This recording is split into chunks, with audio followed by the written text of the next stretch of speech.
बिल्किस बानो को एक बार फिर सुप्रीम कोर्ट से झटका लगा है। सुप्रीम कोर्ट ने बिल्किस बानो की उस याचिका पर सुनवाई करने से इनकार कर दिया है जिसमें उन्होंने 11 दोषियों की सजा में छूट के खिलाफ याचिका पर सुनवाई के लिए जल्द पीठ गठित करने की मांग की थी। मुख्य न्यायाधीश डी.वाई. चंद्रचूड़ और न्यायमूर्ति पी.एस. नरसिम्हा की एक पीठ में बिल्किस बानो की ओर से पेश वकील शोभा गुप्ता से आग्रह किया गया कि इस मामले की सुनवाई के लिए एक और पीठ गठित करने की आवश्यकता है। उन्होंने कहा कि याचिका को सूचीबद्ध किया जाएगा, लेकिन कृपया एक ही बात को बार बार उल्लेख न करें, यह बहुत परेशान करने वाला है। बता दें कि सुप्रीम कोर्ट के जज बेला एम त्रिवेदी ने मंगलवार को बिल्किस बानो द्वारा दायर याचिका पर सुनवाई से खुद को अलग कर लिया था। सुप्रीम कोर्ट के मुख्य न्यायाधीश को अब बिल्किस बानो के मामले की सुनवाई के लिए एक नई पीठ का गठन करना होगा, जिसमें न्यायमूर्ति बेला एम त्रिवेदी हिस्सा नहीं होगी। आइए आपको बताते हैं बिल्किस बानो का पूरा मामला। 5 महीने के पल रहे बच्चे के स्वागत के लिए बिल्किस बानो और उसका पूरा परिवार तैयारी कर रहा था। उसके घर खुशियां आने वाली ही थी, लेकिन उससे पहले ही गोंधरा कांड के बाद हुए गुजरात दंगों ने सब तबाह कर दिया। 3 मार्च 2002 बिल्किस बानो के लिए यह वह दिन था जब उसकी जिंदगी तबाह हो गई। साल 2002 में गुजरात में दंगे भड़के तो वहां रहने वाले तमाम मुस्लिम दंगों से बचने के लिए प्रदेश छोड़कर जाना चाहते थे। इन्हीं लोगों में बिल्किस बानो और उनका परिवार भी शामिल था।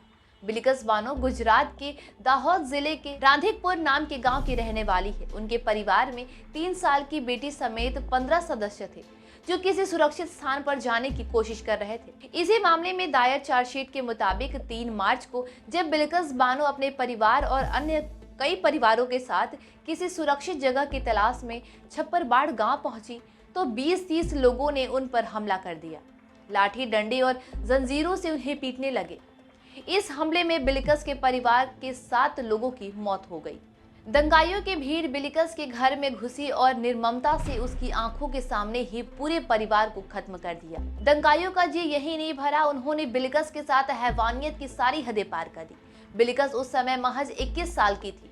उसके साथ एक एक करके कई लोगों ने हैवानियत की। बिल्किस दर्द में तड़प कर बेहोश हो गई। इतना ही नहीं, बिल्किस बानो के अलावा और भी 4 महिलाओं के साथ शारीरिक दुष्कर्म किया गया।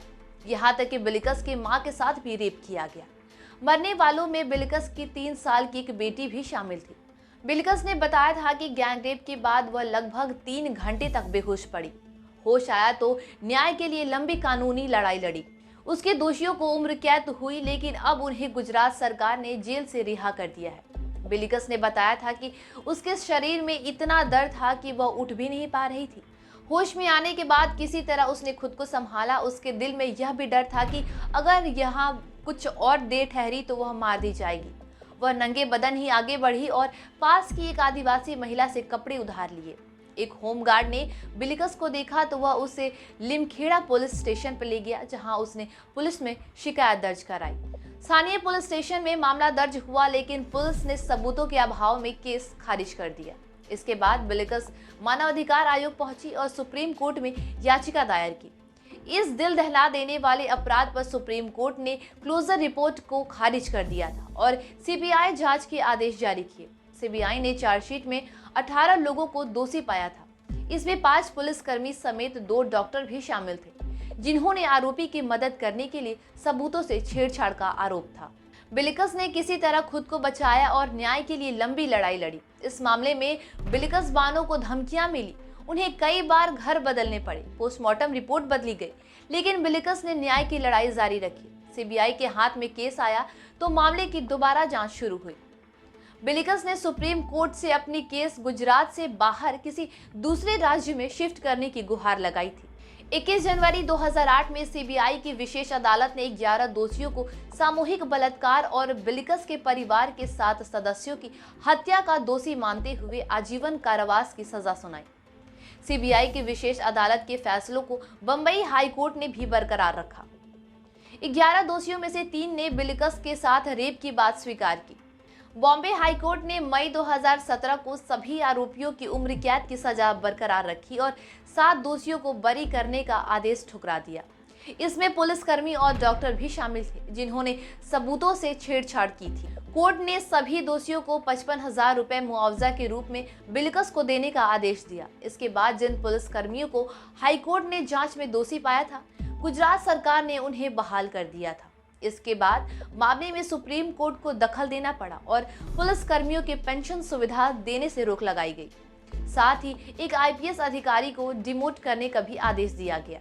लगभग 15 साल बिल्किस बानो और उनके परिवार की हत्या के दोषियों ने जेल में सजा काटी। दोषियों ने 15 साल से अधिक जेल की सजा काटने के बाद समय से पहले रिहाई के लिए सुप्रीम कोर्ट की दरवाजा खटखटाया था।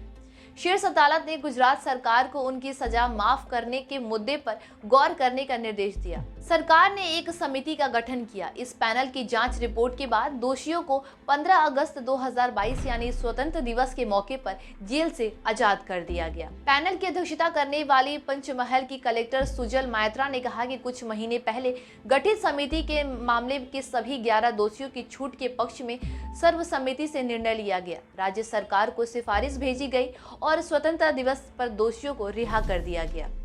सभी आरोपियों की रिहाई के बाद ये मामला फिर से एक बार चर्चे में आ गया है और एक बार फिर बिल्किस बानो का नाम सुर्खियों में आ गया है। सरकार के फैसले के बाद बिल्किस बानो ने भावुक होते हुए कहा कि जब मैंने सुना कि मेरे परिवार और मेरा जीवन तबाह करने वाले और मेरे 3 साल की बेटी को मुझसे छीनने वाले 11 अपराधी मुक्त हो गए हैं, तो मैं पूरी तरह निशब्द हो गई। मैं बस इतना ही कह सकती हूँ कि किसी भी महिला के लिए न्याय इस तरह कैसे खत्म हो सकता है।